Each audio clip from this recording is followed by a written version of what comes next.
the one tool that I like really wish that I knew about when I first started this class it has to be the smoothing tool.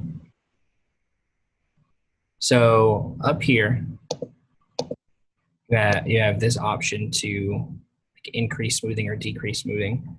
And so essentially what that's going to do is if I grab a pen tool and then you just kind of start to draw a line, you can see that it's very shaky. There's a lot of like little movements in there and stuff like that. But if you turn the smoothing on, you draw a line. It's very smooth. And like I'm critiquing my first drawing, which obviously is bad in so many other ways, regardless of the non-super smooth lines. But I feel like this one piece would look significantly better if my lines like around this part right here were a bit smoother. I mean, you can look up and like here on the claw, they're supposed to be smooth. And obviously I wasn't able to capture that smoothness very well. Now, granted, this drawing doesn't really capture the claw very well in and of itself, but I do think that it would have been very helpful to have known about that.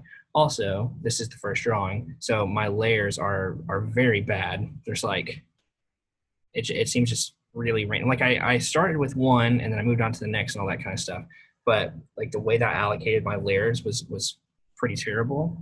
And so when it came down to like actually moving around the piece, when it came to actually moving around like the actual drawings and stuff, you can see that like it seems like I wasn't able to make a good use of space. It's another thing that I wish I had really known about, and it's not as much of a tool as much as it is just kind of like a technique, which now like looking back seems very basic, but it's just kind of like layer allocation, and specifically using the little folder thing. So if I like looking back on this first one, like I have so many like layers where some stuff is like mixed in with other parts where I like went back and changed things, and it's a whole thing.